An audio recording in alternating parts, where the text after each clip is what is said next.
Jesus, Lord of the Sabbath. That was the end of chapter 5 of Luke. Now we're starting Luke chapter 6, verse 1. One Sabbath, Jesus was going through the grain fields, and his disciples began to pick some of the heads of grain as they walked and rub them in their hands and eat the kernels as they walked. It would be like if you're walking through a grape field or something and you just happen to pick a grape and eat it while you're walking, all right? Some of the Pharisees asked, "Why are you doing what is unlawful on the Sabbath?" Now, what they're referring to is the 10 Commandments. And one of the commandments, I believe, is the sixth one says, "You shall not do any of your labors on the Sabbath." Okay? You do your labors on all the other days, but not on the Sabbath, you rest. Well, your labors means your job, the job you go to for your pay or your work or chores around the house. It doesn't mean things like eating or breathing or like they said everything was work, right? So if you're walking and you're walking, that's fine. Walking's fine. But if you picked a little piece of wheat and ate it, oh, that's work. How's that more work than walking? Isn't it work for these Pharisees to be following Jesus around and spying on him and then picking arguments with him? Isn't that work? If grabbing a piece of wheat is work?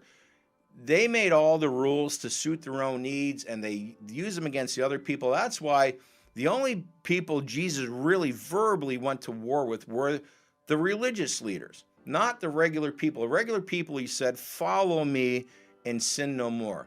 These people, he got in huge arguments with them because he said, "You're hypocrites. You put all these laws and rules on people that you don't even follow yourself. They make no sense. You don't show love to anybody. You just lord these rules over them." So when they said, why are you doing what is unlawful on the Sabbath, picking this thing and putting it in your mouth? That's crazy. That's eating, right? Jesus answered them, "Have you never read what David did when he and his companions were hungry? David entered the house of God, and taking the consecrated bread, he ate what is lawful for only the priest to eat. And he also gave some to his companions. Then Jesus said to him, 'The Son of Man is the Lord of the Sabbath.'" And again, we're going to hear in a few minutes what the Son of Man means exactly. That's where he referred to himself. Though on another Sabbath day, he went to the synagogue and was teaching, and a man was there whose right hand was all shriveled up. Horrible thing. Imagine not being able to use your hand. And back then, they didn't have really any good medical treatment. So the Pharisees and teachers of the law were looking for a reason to accuse Jesus.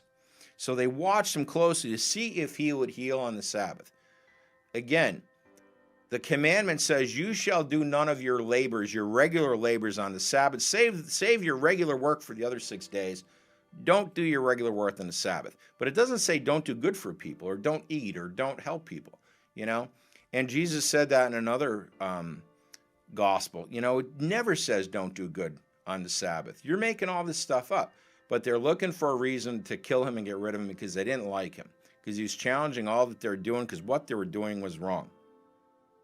So, Jesus knew what they were thinking. Again, he knew what they were thinking, right? That, let's look and see if he heals this guy, we could say he did work on the Sabbath.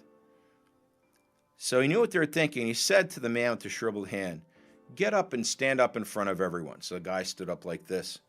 And Jesus said to everyone, "I ask you, which is lawful on the Sabbath, to do good or to do evil, to save life or to destroy it?" Jesus was going to do good. He was going to heal this man and relieve him of his painful condition. He was going to save his life. The Pharisees want to do evil. They want to kill the son that God sent, and they wanted to take his life. So Jesus looked around at everyone, and he said to the man, "Stretch out your hand." So the man with the crippled hand did, and his hand was completely restored.